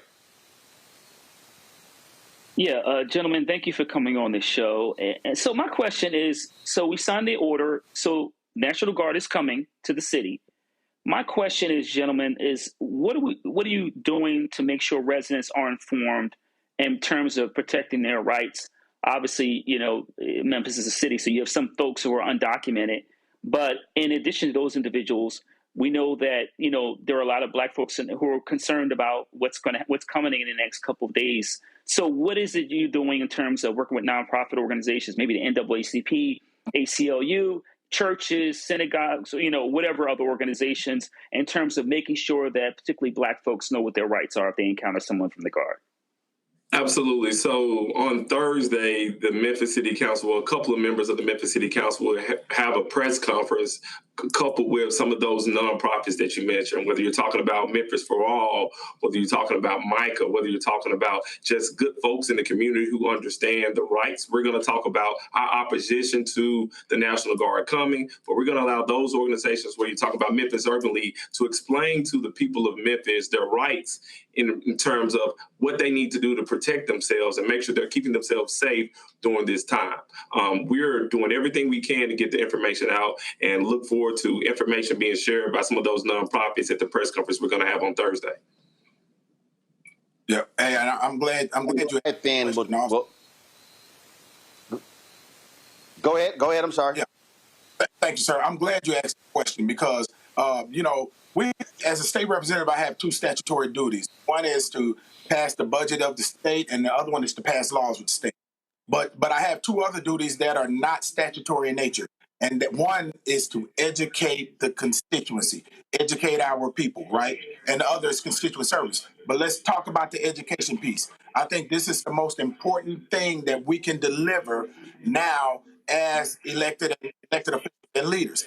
I literally just got off of doing a live video and walking all of the people that were on that live video through each line of the executive order that the president signed and put into effect, making sure that they understood what the scope of this thing was, what these people are trying to do, who they're trying to send in, and what effect it's going to have on us. And so in that executive order, it laid out everything from every department under the purview of the president in conjunction with every department under the purview of the governor and with local leadership and local departments, along with the National Guard and ICE. And I thought it was incredibly important that our people know what they are to expect so they can move and navigate accordingly to be able to make sure that they keep their families safe and make sure that they keep their children safe and our black males, young black males, and our young black females. All right, gentlemen, I surely appreciate it. We'll be staying on top of what happens there in Memphis. Thanks a lot, and look forward to having Mayor Paul Young on the show. Thank you. Thank you for having me. Folks, going to a break. We come back. Black pastors speak out regarding Charlie Kirk and white nationalism, and also an expert on white Christian nationalism also lays out some bare facts. We'll have that next, right here. Roland Martin Unfiltered on the Black Star Network. Support the work that we do. Join our Bring the Funk fan club. The goal is to get 20,000 people, 20,000 of our fans contributing on average $50 each a year. That's $4.19 a month, 13 cents a day. Your support is crucial to us being able to cover the news that matters to you when we center African Americans. If you want to give to us via Cash App, use the Stripe QR code. You see it right here, bottom left-hand corner. PayPal is R Martin Unfiltered. Venmo is RM Unfiltered. Zelle, Roland at RolandSMartin.com. Roland at RolandMartinUnfiltered.com. Check some money order. Make it payable to Roland Martin Unfiltered. P.O. Box 57196, Washington, D.C. 20037-0196. Back in a moment. This week on the other side of change. Hurricane Katrina, 20 years later. Cannot believe that it's been more than 20 years since we saw Black people and Black communities across New Orleans and the South being failed by our government. But it's a harrowing lesson. We're going to unpack how race and class intersect in ways and how we need to talk about this government doing more for our communities. Again, you're watching The Other Side of Change only on the Black Star Network. What's good, y'all? This is Doug E. Fresh, and you're watching my brother Roland Martin Unfiltered as we go a little something like this. Hit it. It's real.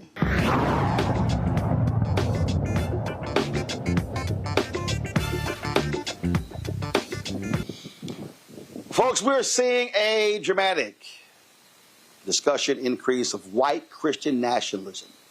And author Melissa Dalton Bradford is explaining, she explains in social media posts how Christian nationalism is making a comeback here in the United States.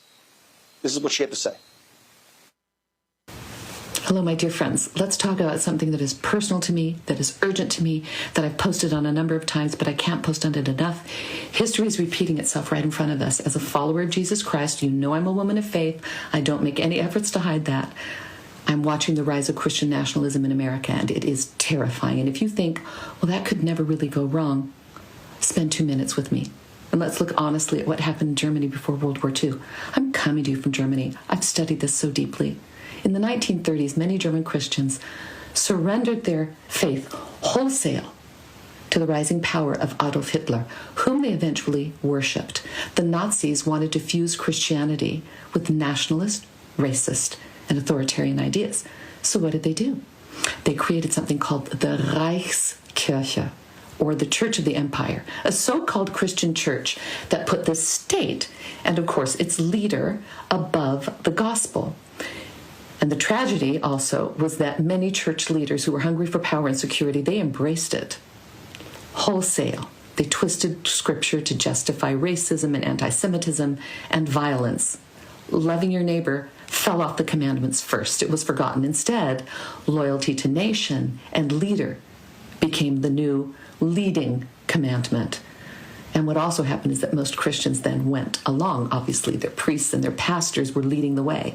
And genuine faith was replaced by political dogma. The cross was, decorated in a flag, and Jesus was reduced to some sort of a mascot for the empire. And that is exactly what Christian nationalism is doing today in my home country, in the U.S. It demands Christians put America first, their political leader first, and it says that true faith means loyalty to one party and one leader, no matter the cost to Jesus's actual teachings. So we see Christian symbols that are used and Christian language that is used to push policies of exclusion and even violence. We see truth bent to fit propaganda. We see a movement that thinks it alone defines what Christianity is and who belongs in God's family and who even belongs in the nation. And we know what comes when the church becomes an arm of the state. The lesson of the Reichskirche of Germany, where I have lived for many, many years, is clear. Whenever faith bows down to political power, it corrupts both the church and the country. It happened here in Germany. It can happen anywhere, including, yes, the United States of America, and it's our sacred duty to resist, to follow Jesus, not Caesar, to love the least of these, not to chase earthly power. Christians out there, don't be fooled. History is yelling a warning. The question is if you'll listen. And folks, a lot of black pastors have been speaking about this rise in white conservative Christian nationalism in the past week. Sunday, several of them talked about in the aftermath of the shooting death of Charlie Kirk. Also, in terms of what's happening in D.C. with the occupation there. So you're about to hear from Reverend Dr. Frederick Douglass Haynes III. Also, let's pray for Dr. Haynes, my alpha brother. They announced on Sunday he's taking a medical leave of absence, having surgery for an undisclosed illness. And so also we'll be hearing from Michael Waldron Jr. Of First Corinthian Baptist Church in New York City, Reginald Sharp Jr., senior pastor of Fellowship Missionary Baptist Church in Chicago, and also we'll be hearing from William Lamar, pastor of Metropolitan African Methodist Episcopal Church, talking about doing ministry under occupation. He talked about this a couple of weeks ago. So let's hear from these brothers. We live in a nation where twisted, toxic theology is poisoning the politics of this nation. Have you thought about the fact that this week in Utah, a white Christian got killed by a white Christian? And then the next day, HBCUs were under threat. Now, how did we get in it?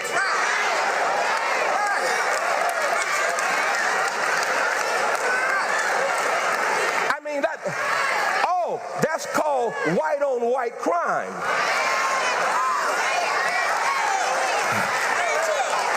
You came the wrong Sunday if you thought I'm sorry, I see y'all are real sophisticated and you look really good. I hope they warned you about me, okay? Because on this Sunday, we gonna keep it 100. On this Sunday, we gonna tell the whole truth and nothing but the truth. And so here they are. Here they are. In Utah. It's more of us in church than in Utah. We ain't got nothing to do with what they just did. A white Christian gets killed, murdered, not assassinated. We're going to tell the whole truth today. Martin King got assassinated. Malcolm X got assassinated. Medgar X got assassinated. Don't compare Kirk to King. Ain't no such comparison now. Let me hasten to say, I'm anti-political violence. Kirk should still be alive. I don't agree with the time with anything Kirk said. What Kirk said was dangerous. What Kirk said was racist, rooted in white supremacy, nasty, and hate-filled. But he still should be alive. He still should be playing with his kids. He still should be experiencing the love with his wife. He still should be experiencing life as he saw it. I don't want anybody, please hear me well, anybody to be victimized by political violence when I'm going to keep it a buck. Because one of the things that gets me, and we got some politicians in here, I'm going to tell y'all, I'm going to come for you if you ever say this. If you ever say, America, we better than this. You lying.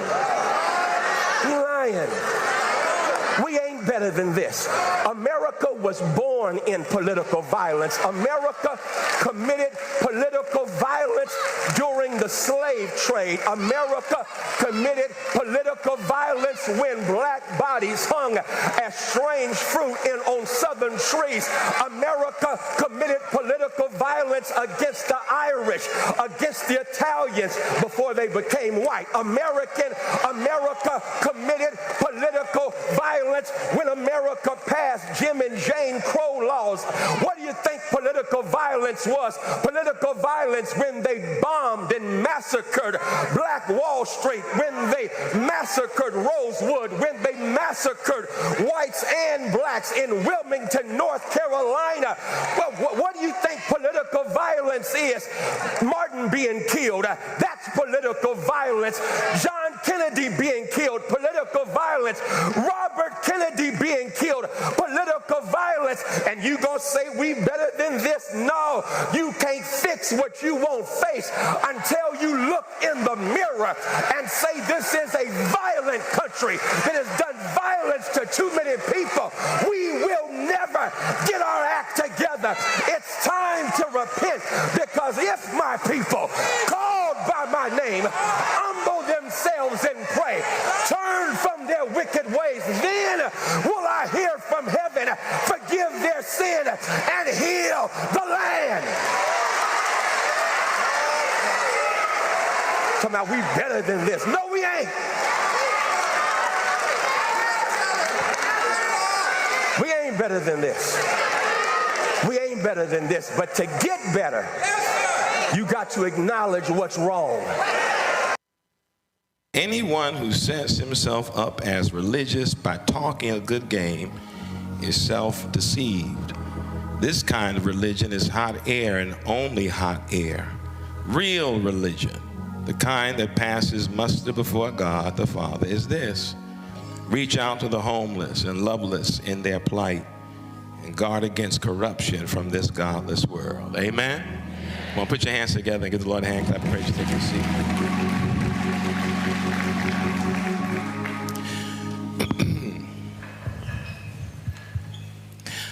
I want this morning, just very briefly and very intentionally, to speak about the idolatry of counterfeit religion. The idolatry of counterfeit religion. In this book, the book of James, this first chapter in particular, the writer of James is warning against what can be viewed as performative religion. superficial religion that is steeped in ritual and even words, but not connected to embodiment and practice. The writer of James warns us that religion that is only built on words is hot air, a performance with no power. And the idea of a religion based on words is really how Christianity in the West, and in this country in particular, bears its origins. Now, it's too long for me to explain the origin of this, but what happens is when religion is not connected to practice, but simply having the right words or quote-unquote right doctrine, then you hold people accountable for what they say, how they say it, but not what they do. This is why there's so many people who can claim to be Christian, because they believe that when it's convenient, they have the right words to say and maybe even the right doctrine, but it doesn't line up with their practice. I've said this before, it's amazing how even during the time of slavery in this country, there were people, slave masters, slave owners, who went to church on Sunday, sang hymns, prayed prayers, read scripture, and when church was over, went to lynch a black body.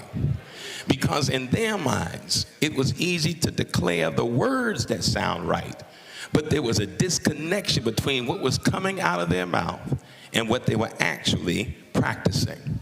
Across history, we've watched religion morph from a call to serve into a tool to rule, from a source of healing for the broken to a brand for the powerful.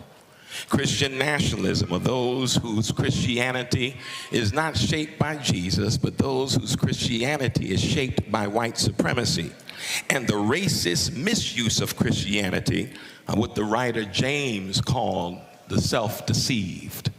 Just because you say God or use the word Jesus doesn't mean that any of those things have infiltrated your heart. This distorted and dangerous use of Christianity baptizes the American flag, crowns leaders with divine approval, even if the leaders are not really leaders shaped after God's own heart, and then has the audacity to equate patriotism with holiness. This is not real religion. It is the idolatry of power. Sometimes we don't think we can say those words. We can critique people for having counterfeit or false religion, but Jesus did it. And so we walk in that same tradition. We can tell by the way it sounds and how it manifests itself. This is performative Christianity at best.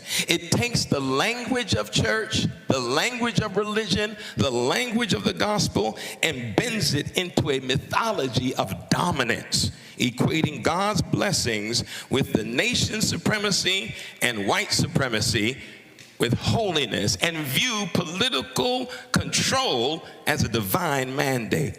This is counterfeit religion. You need to hear that today, because what I realize is that there are a whole lot of people who do not know the history of Christianity, do not understand the teachings of Jesus, who fall victim to the kind of teaching that, again, aligns Christianity with power, domination, and oppression, with mean-spiritedness and hate-filled language, and somehow think because you say you're a Christian, we ought to believe that. You cannot use the Bible to destroy people's lives. And more than that, you cannot be someone who spews hate, who undermines bodies that are black and brown, who declares harmful, destructive rhetoric against people you don't like, and then you say you're a Christian. Because you say you're a Christian, somehow your words are sanctioned by God. No, that's false. Counterfeit religion. We cannot forget that in this country, Christianity has been used to justify slavery, segregation, and the subjugation of entire peoples. It is not just white supremacy, it is the theology of whiteness, not of color, but of power. It is a kind where scriptures are twisted, pulpits weaponized, and they seek to make Jesus a mascot of the American country, or make Jesus a mascot of the empire. That is counterfeit religion. Again, it is not religion that is steeped in the teachings of Jesus, and we must be able to call that to the table. I want us to be mindful that just because there are bigots in the land, and just because there's some hate-filled people that are in the land, don't allow their hate to seep into your spirit.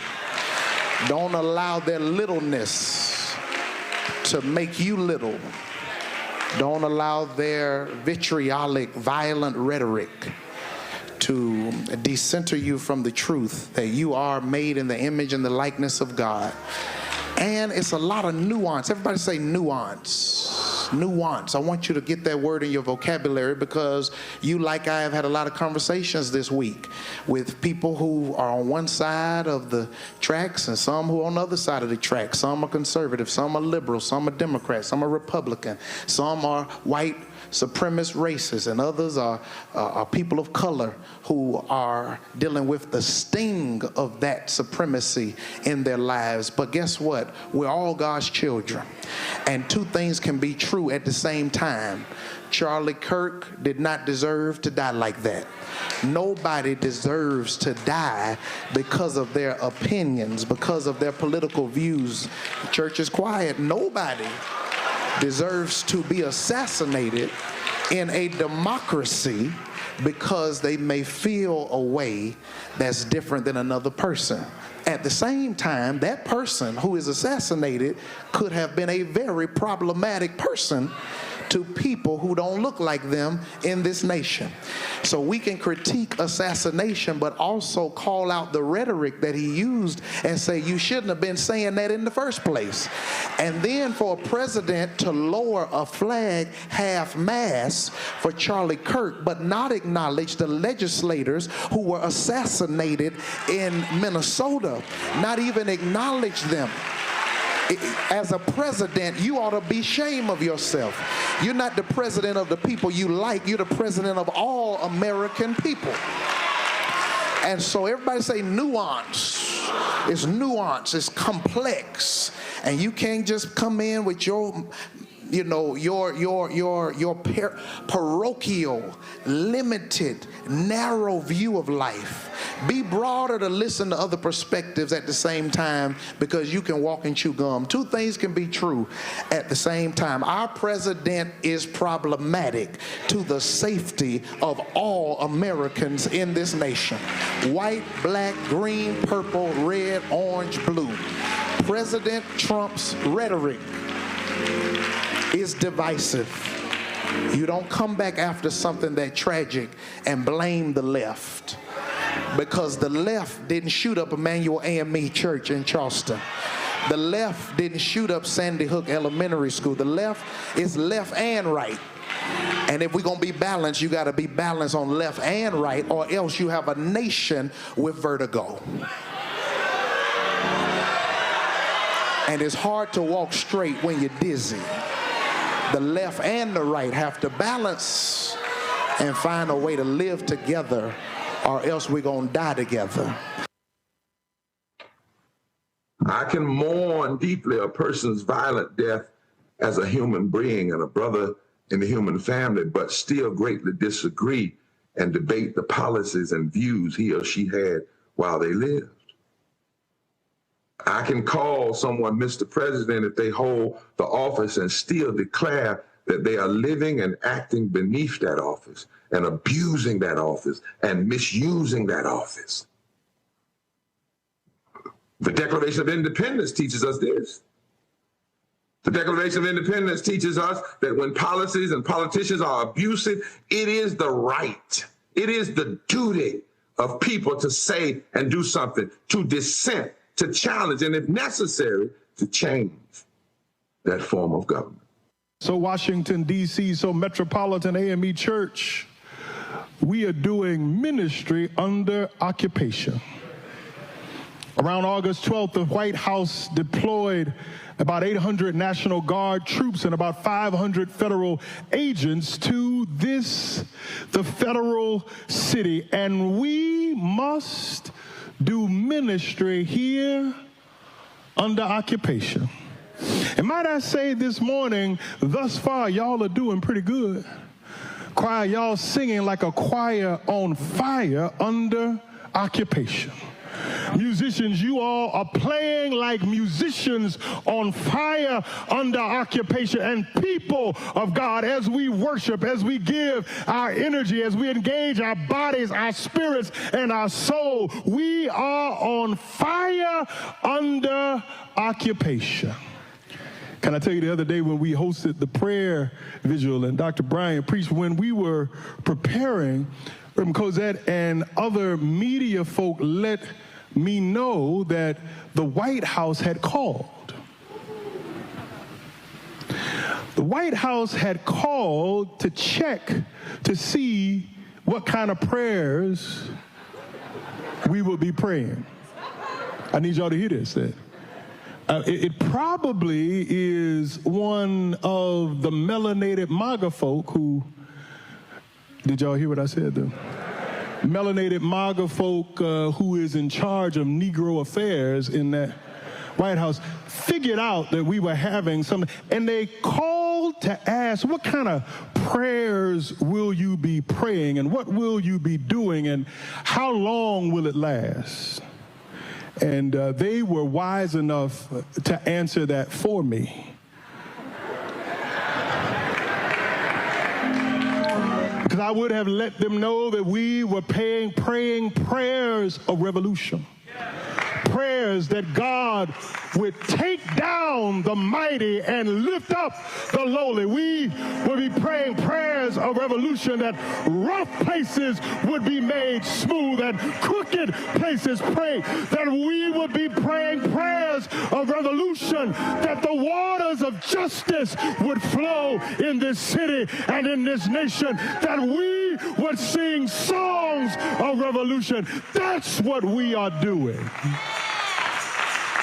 And y'all need to be clear that they are here this morning. That they are everywhere, but I need them to understand that we were not afraid then, and we will not be afraid now. In the midst of the occupation, we will keep doing what we've always done, preaching like we've always preached, serving like we've always served. We will not roll over under occupation.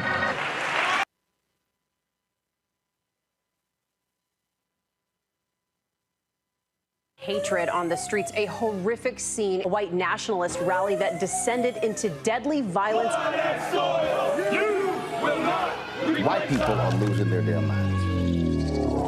As an angry pro-Trump mob storms the U.S. Capitol, we've seen shooting. We're about to see the rise of what I call white minority resistance. We have seen white folks in this country who simply cannot tolerate black folks voting. I think what we're seeing is the inevitable result of violent denial. This is part of American history. Every time that people of color have made progress, whether real or symbolic, there has been what Carol Anderson at Emory University calls white rage as a backlash. This is the rise of the Proud Boys and the Boogaloo Boys. America, there's going to be more of this. Here's all the Proud Boys, guys. This country is getting increasingly racist in its behaviors and its attitudes because of the fear of white people. The fear that they're taking our jobs, they're taking our resources, they're taking our women. This is white fear.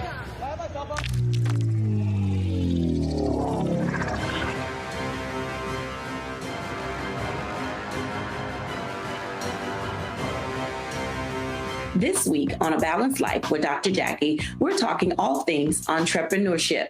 Whether you want to jump right in, take a leap of faith, or you've just been thinking about it for a while, we're having a one-on-one candid conversation with Dr. Tierney, our level up coach and YouTuber of the amazing Hey Sugar. So let's talk about entrepreneurship. Before you jump out here, know that it is some work that goes into it. And not necessarily the work in the business itself, but some inner work. That's this week on A Balanced Life with Dr. Jackie on Black Star Network.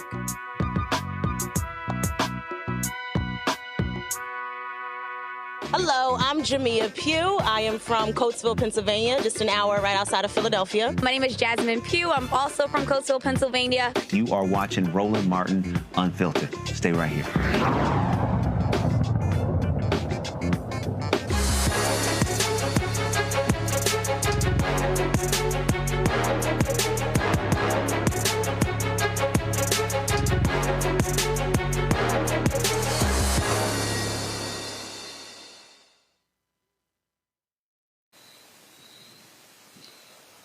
Folks, hashtag End the Stereotypes is a T-shirt apparel company with a mission to break down harmful stereotypes. Joining us right now from Gulfport, Mississippi, is founder Yolanda Crawford. Yolanda, welcome to Roland Martin Unfiltered. How you doing?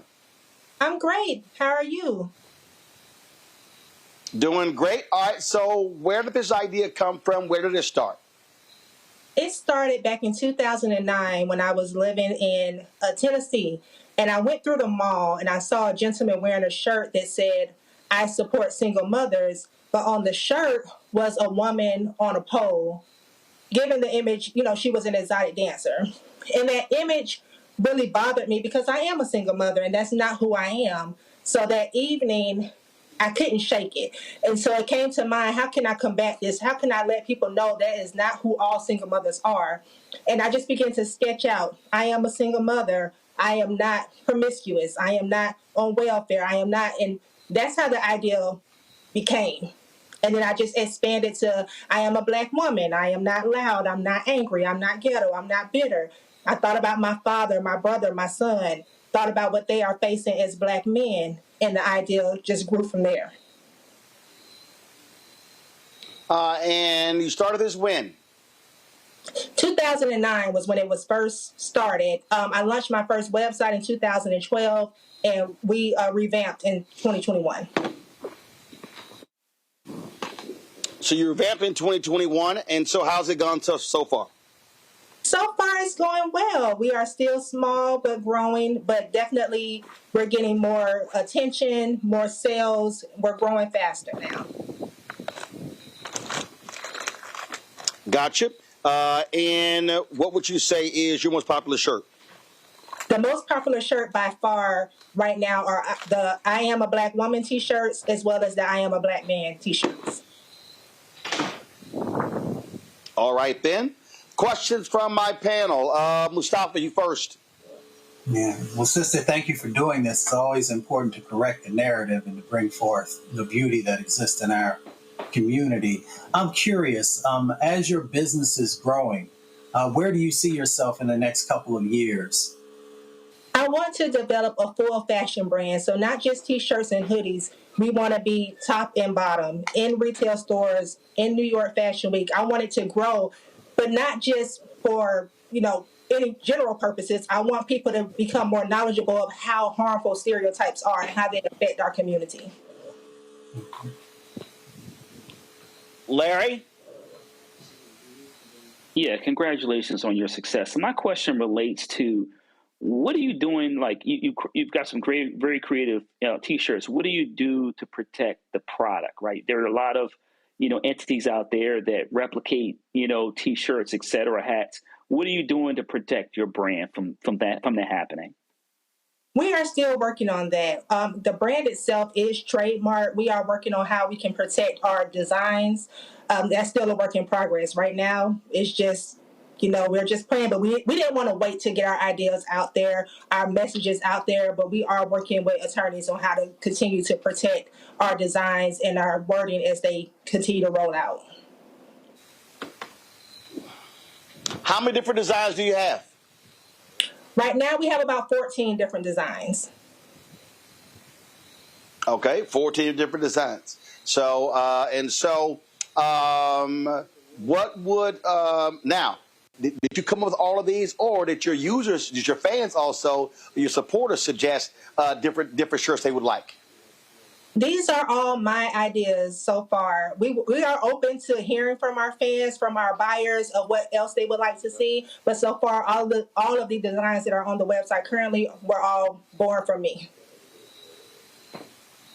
All right, then. Well, folks, if y'all want to check out these shirts, go to shopblackstarnetwork.com. They're on the website. You can check it out, shopblackstarnetwork.com. Hashtag In the Stereotypes. Look at all the different designs. You want to get one of these shirts? Please do so by going to shopblackstarnetwork.com. Yolanda, we certainly appreciate it. Congratulations on this, and hopefully folks will buy all your product up. Thank you so much, and thank you for having me. We appreciate all that you are doing as well for the community. Thanks a bunch, folks. Quick break. We come back. We'll chat with Jeffrey Osborne here at the Jeffrey Osborne Celebrity Golf Classic here in Rhode Island. You're watching Roland Martin Unfiltered on the Black Star Network.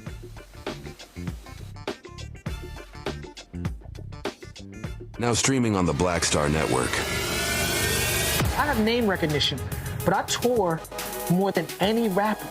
And it's a lot of overseas stuff, and it's like I'm going all over I've been to 80 countries in my lifetime, and sometimes I'll do interviews with people, and they be like, "So, what you been doing?" Like, what you been doing? You know what I'm saying? Like, I just came back from Belgium and Brazil and South Africa. What you been doing? Right.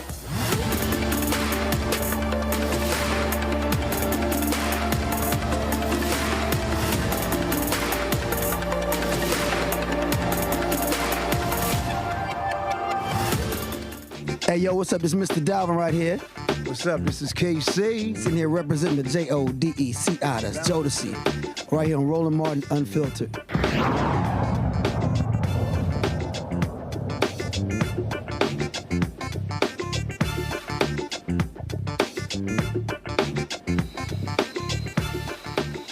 Folks, y'all can tell I'm in Rhode Island. It's like 62 degrees. Temperature is dropping. A little breezy out here. Brother ain't ready for this. I still want some heat. Of course, we're here for the annual Jeffrey Osborne Celebrity Golf Classic. It's been a blast. We played today, practice round yesterday, played today. Of course, had the mini show last night featuring Smokey Robinson, Jeffrey, Chris Tucker, Johnny Gill. And so we're going to have, of course, the awards show tonight. Raised a bunch of money last night. So welcome to the show, Jeffrey Osborne. All right. Glad to have him here. What's up, man? You helped me out a lot last night. Yeah, we raised a little money. So, you know, now in previous years, Jeffrey would tell me I was doing the auction. So I was about to go to the bathroom. And he was like, well, Roland. I was like, I guess I'd be doing the auction. So we, of course, gave some items, sold some items, and did what we had to do, raise some money. So tell folks, first of all, what this golf classic does, who it supports. Well, you know, it's my hometown, Rhode Island, and I figured it was better for me to come back and do something for my hometown, because everybody has... Your home state. My home state, right. Well, everybody has something in California, and it's easy there because all the celebrities are there. Right. But I wanted to do it here, and it makes it a little bit more difficult because I got to fly people in, but I got some great support. You know, I got people like you that show up, people like Smokey, Chris Tucker, you know, Johnny Gill. Got a great bunch of musicians, and we try to just actually entertain people also. So I have like 6 charities here, and it's mainly youth-driven. You know, we do the Rhode Island... Just slide over right over here while you're in frame, and we go. We do the Rhode Island Philharmonic Orchestra because they go to schools and they help people as far as learning how to read music, how to write music, how to perform. So that's important to us, you know. So we do the Rhode Island Orchestra, Philharmonic Orchestra. We do Boys and Girls Club, you know, Boys and Girls Clubs. Everybody knows about the Boys and Girls Club. We all came up in the Boys and Girls Clubs. We do Buttonhole, which is a 9-hole golf course that actually is for young people. And they go to the schools and they teach during recess time kids how to play golf. And so we figured that was important. We do the Met School. It's a high school where you go to learn exactly what you want to do to the next level. So you get to pick and choose the classes you want to better yourself. We do the Amos House, and that's like a safe haven kind of place. They take people off the streets, they feed them, they find them housing. And those are the kind of things that we do that are important to me, important to the support the community. And it feels good, man. It feels good to come back home and be able to do something, you know? And that's the thing a lot of people don't understand. I mean, people always tell me, like, man, you always playing golf somewhere, but not understanding that a lot of these nonprofits really depend upon money being raised. You've got grants being cut on the federal government, on the state government, and so the support of foundations are really important, especially when it comes to the arts. Oh, without a doubt. That's the first thing that they take away in the schools, especially the public school system. First thing they pull are the arts. And so it's important for all of us as entertainers to speak up. And I go down and I speak, downtown at the, the courts to let them know how important that they need to bring music back into the schools, because music is one of those healing things. And it's actually proven that it helps students' grades, to have music. So we fight for that, and that's important. And, I'm proud to be able to do that here. And again, and music is universal. I mean, it really is. I don't care. You look out at the audience. I mean, even now, you perform, you got multi-generations sitting out there singing woo-woo and concentrate on you. Exactly. So you have grandparents, parents, and their kids. And it's amazing to see that. When I first started, I never realized that music could last that long and have that longing effect on people. And it's the biggest honor is for people to come up to me and say, hey, I got married to your song 30 years ago. And I'm like, are you still together? Yeah. But yeah, that's the best honor anyone can pay to an artist, to actually get married or something that's really special to them and use your music. That's incredible. Music also is healing.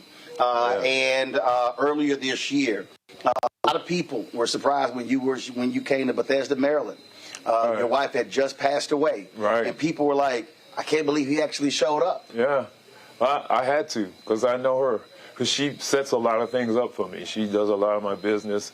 And if I had not done it, I could hear her right now telling me, you better get your butt out there. Don't be sitting around moping and crying. So the toughest thing was I did a show in Las Vegas 4 days after she passed. And I did not want to do it. And my family was saying, Dad, you got to do it. She would really be upset if you didn't do it. So it was the first time. She wasn't just your wife. She was your manager. She was my manager. She was everything. She was my best friend. She was everything. And they said, you know what, we'll all go. So it was the first time my whole family in L.A. came to Vegas for that show. And we had breakfast, lunch, dinner. It was the greatest bonding experience for all of us. So, yeah, it is healing. I mean, the first show was tough. I think I cried 90% of the show. But I think people felt the emotion. So it was great to do, yeah. And so this was, we always would see her here. Exactly. She's always running stuff. Right. Getting stuff. Always running stuff. And like, hey, you got to go here. You got to go here. You got to go here. And it was, just so y'all understand how she's always running. I don't have many pictures of her. I got like a couple, because she was rarely in the pictures or the videos, because she was always working, doing something. Yeah, what's incredible is that these shows that I'm still doing, I go out in the audience a lot, and people are handing me cards. They're bringing flowers. They're bringing cards still. Really? Yeah, and it's tough, because you're trying to kind of move away and move ahead, and they bring you right back to that space. But I respect them. It's beautiful for them to do that. Absolutely, absolutely. Well, but it also goes to show you, those are true fans. Exactly. They're not there just, hey, you sing to me, make me feel good. Yeah, no, they know about you. They know you're your family person. They know your kids. They know your wife. And it's beautiful to see them come out. And speaking of that, you got the whole family involved. They got to work the foundations, too. Yeah. Yes, it's kind of a family thing. I got, my daughter, Tiffany, she kind of runs just about everything. And my nephew, Terrell, between the two of them, they handle everything. I got my nephew, Spin, he's my disc jockey. My son does my live sounds. He's with me all the time. I got nieces, Charlene, that are here. They're helping me. So it's kind of a family thing. And it's nice to do that here in Rhode Island, to have the family support and keep that name going here, I tell you what's crazy. Every time I tell somebody I'm coming to this golf tournament, they go, Jeffrey from Rhode Island? I mean, every time. People like, from Rhode Island? I was like, yeah. I said the black population of Rhode Island increased every year for 2 days of this golf tournament. You're right, too. So when I tell people I'm from Providence, Rhode Island, they said, ain't no black people in Providence. I said, well, it is the smallest state, and there's not a big population, but I grew up around the little hood with a lot of black people. So, but comparison to like Houston, Right. It ain't that. And one of the things that you do, I didn't even think about it until we talked about it yesterday, how you move this tournament around to different places. Right. So other courses can be a part of this thing. Right. A lot of times it's just at one location. Right, exactly. Yeah, we moved it around. We even took it out of Rhode Island and went to Foxwoods for a couple of years. And that was great. I mean, they really treated us great. They treated my celebrities great. So, yeah, we do move around. But I really like this place. This is the first time I've been here. I like the people here. I love the golf course. So I'll probably be back here next year to do it. Okay. How's your golf game? Golf game was weak today. I mean, it depends. You know, a lot of it depends on who they put you with. I was crushing the ball. You was what about the rest of your team? I was crushing. We had some good putters. So what we just cannot. It was. I think we finished 6 under. That's good. We finished way under. Way under everybody. I mean, I think we parred 4 holes. And the rest we just picked it up. We kept birdie. It was that bad. It was that bad. But, you know, they put me with the top sponsors. I have to play with them, and you never know who's going to show up. So I had 2 women, 2 guys on the team. And it was, so y'all were just enjoying yourselves. It was, we enjoyed the course. Well, let's let over make sure we enjoyed the course. You enjoyed the course and the company. And the company. All right, what's next for you? Because you're still listening. You out there. You on the road. Somebody hit me earlier. They were like, somebody said, Jeffy, he's 70, 71. I was like, I said, no, he lived older than that. No, I'm 77. No, they said 70. Oh, I'm 77. They said 70. Oh, yeah, I'm a lot older than that. Oh, yeah. You're older than that. I'm a lot older than 70. But you're still out there, you're still singing, performing, all that stuff. Yeah, I'm still out doing it, man. I love what I do, and, you know, when I decide I'm through and don't enjoy it anymore, that's when I'll retire. But right now, I love it. The hardest part is the travel. The airlines suck right now. Yeah, it's just terrible. You can miss shows messing around with these airlines. Yeah, so what you got to go on day early or something like that? Yeah. Now I have to put a travel day in between shows. Right. Before I could do back-to-back shows, and I can only do that unless if we're traveling like a car or something. It's within 100, 200 miles. I can, you know. But other than that. Jeffrey Osborne and the band in the Winnebago. We used to do them buses back in the day. I got it. Them buses was cool. Where you going next?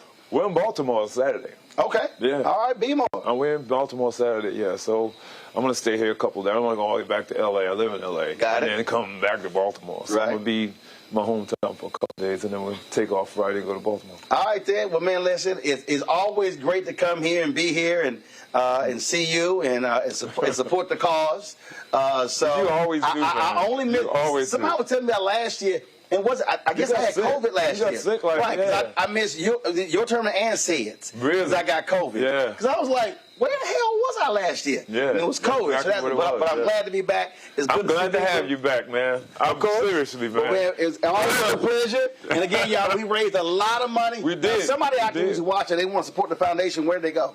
They can go to the website, the Jeffrey Osborne Foundation website, and they can support if they want. We'll have some things on the website. We had a couple of items that didn't go last night. We're going to throw them on the website. So, cool. Yeah, if you want to just go to the website, you can donate. You can help. And we're always looking for help. There you go. All right, man. It's all about the kids. All about the kids. We getting ready for the post tournament party. So Jeffrey got to go do some work. I'm gonna grab the microphone. I'm gonna see you inside. We'll do that, man. I always see you, baby. My pleasure. All right. Thank you. And I guess it was a little too cool to wear a sheer shirt. Y'all know I mess with Jeffrey all the time. Because I saw Jeffrey 3 or 4 times. Jeffrey in a sheer shirt. So, y'all, it's a running joke. It's a running joke that the first place winner of the golf tournament is going to get a sheer shirt. I'm telling you, I'm going to have something made one year. You're the only one. You're the only one. Yeah, I mess with him about the sheer shirt every time. You sure do. Every time. But it's all good, man. I know Jeffrey got about 30, 40 sheer shirts at home. Not anymore. Okay, I have them every color, too. I see you inside. Y'all, yesterday, that's my man Jeffrey Osborne. Y'all, yesterday, we were coming off the golf course, and the band was practicing. And they were doing sound check. And so it was Chris Tucker, Johnny Gill, and myself. So we said, let's pop on in there. And they were actually doing a sound check for My. And well, you know, the three of us crazy, especially those two, so this happened.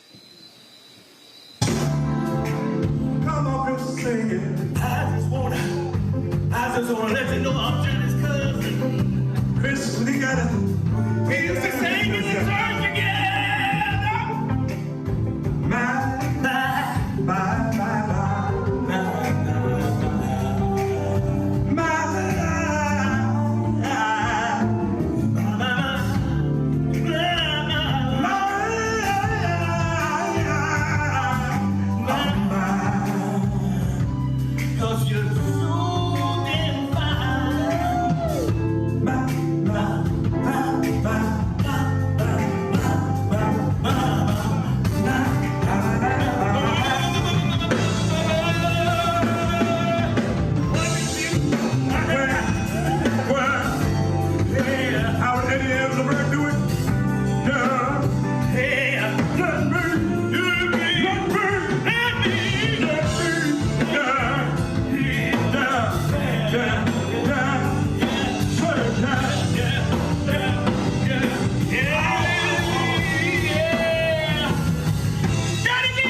God bless y'all. Absolutely shenanigans here, y'all. I got lots more stuff to show y'all. Smokey Robinson, Richard Dent. We got Claudia Jordan. We got some great stuff to show y'all. So I'll have that for the rest of this week. I'm back in studio tomorrow, y'all. So look forward to be back in D.C. Let me thank Mustafa and Larry for being on today's show. Gentlemen, I certainly appreciate it. Thank you so very much.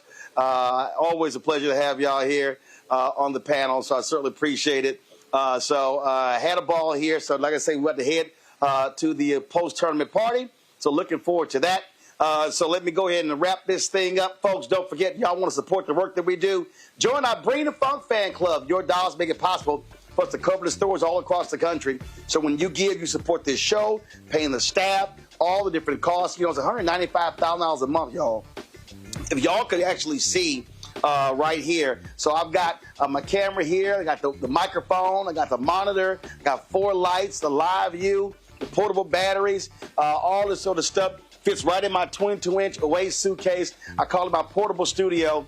And so that's what we do when I'm telling about myself. But when we doing bigger shows, man, we roll with a whole bunch of stuff. So your support is critical. If you want to give you a cash out, use the Stripe QR code. You see it right here, bottom left-hand corner. PayPal is R Martin Unfiltered. Venmo is RM Unfiltered. Zelle, Roland at RolandSMartin.com. Roland at RolandMartinUnfiltered.com. Checks and money orders. Make it payable to Roland Martin Unfiltered. P.O. Box 57196, Washington, D.C. 20037 7-0196.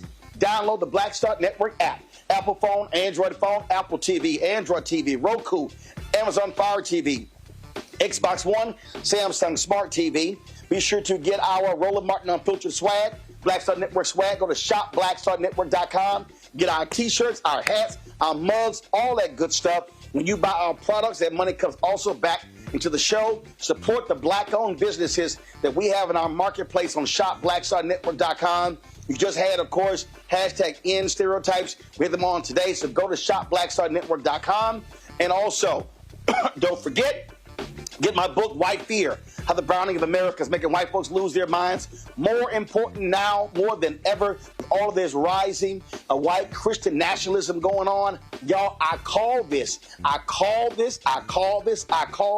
16 years ago, a prophetic voice. And I'm telling y'all, this thing is real. So get White Fear. And, of course, we want you to support the app Fanbase. Download the app. And, of course, if you want to invest, get more information at startengine.com/fanbase. Startengine.com/fanbase. Folks, that's it. I'll see y'all tomorrow live from the Black Star Network studios in the nation's capital. Folks, so I look forward to it. I'll see y'all tomorrow right here. Roland Martin Unfiltered on the Black Star Network.